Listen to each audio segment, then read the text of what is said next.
రోజున కావలి నియోజకవర్గంలోని కావలి పట్టణ పరిధిలో ఒక దురదృష్టమైనటువంటి సంఘటన. పిల్లలు స్కూలుకు తీసుకుపోయేటువంటి వ్యాను ఒక లారీ యాక్సిడెంట్ జరిగి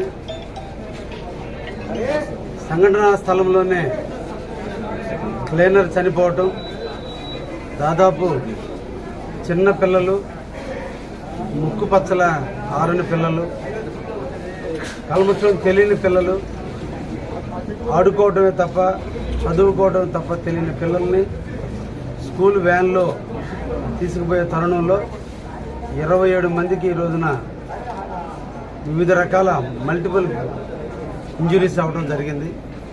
ఇది ఒక దురదృష్టకరమైనటువంటి సంఘటన. ఇది ఒకటి నేషనల్ హైవే వాళ్ళ యొక్క తప్పిదనం, స్కూల్ నిర్వాహకుల యొక్క అనాలోచితమైనటువంటి చర్యల వల్ల ఈరోజు ఈ సంఘటన జరగడం జరిగింది. ముఖ్యంగా ఆ ప్రాంతంలో ఎటువంటి ప్రభుత్వ అనుమతులు లేని విధంగా డివైడర్ ఉంది.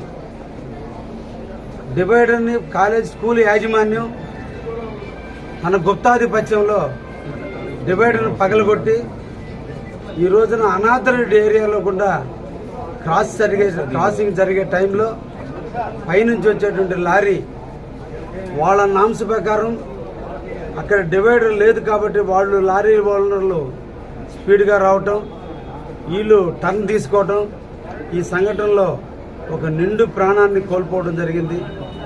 భవిష్యత్తు ఉన్నటువంటి పిల్లలు వివిధ రకాలైనటువంటి ఇంజురీస్కి బానిస కావాల్సిన పరిస్థితి. తప్పకుండా ఈ సందర్భంగా మేము అందరినీ కూడా కోరుతున్నాం, అందరూ కూడా దీన్ని ఖండించాలి. యాజమాన్యం దీన్ని బాధ్యత తీసుకోవాలి. అనాథరైజ్డ్ ఏరియాలో గుండా చేసినందువల్లే ఈ పిల్లలందరికీ కూడా ఇంజురీస్ జరిగినాయి. ఈ మెడికల్ ఎక్స్పెండిచర్ అంతా కూడా స్కూల్ యాజమాన్యం భరించాలి.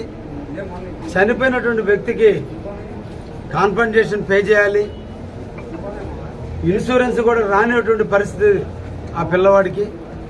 కారణం national highway authority of India వాళ్ళు నిర్ణయించిన డివైడర్లోనే మనుషులు వెహికల్స్ నడపాలి తప్ప అనాథరైజ్డ్ డివైడర్ తీసుకుని ఆ డివైడర్ ద్వారా వచ్చినటువంటి పరిస్థితిని ఈరోజు మనం అందరం కూడా చూస్తున్నాం. కావలి ప్రజలందరూ కూడా దీన్ని ముక్త కంఠంతో ఖండిస్తున్నారు.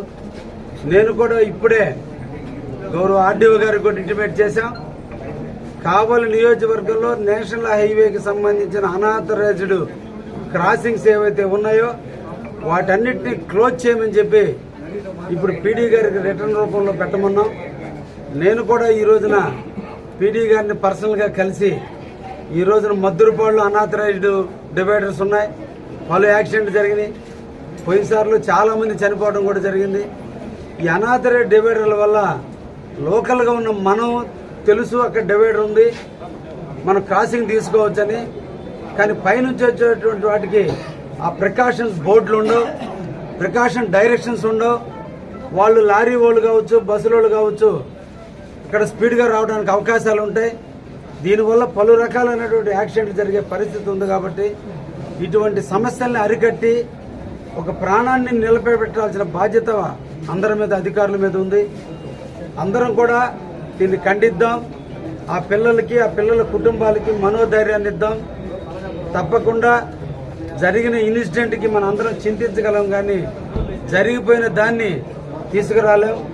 ఫ్యూచర్లో జరిగేటువంటి ఇటువంటి అవాంతరాలు జరగకుండా తప్పకుండా లోకల్ ఎమ్మెల్యేగా నేను నివారణ చర్యలు తీసుకుంటానని కూడా ఈ సందర్భంగా తెలియజేస్తూ, ఆర్ఎస్ఆర్ స్కూల్ యాజమాన్యం ఇమీడియట్లీ స్పందించాలి.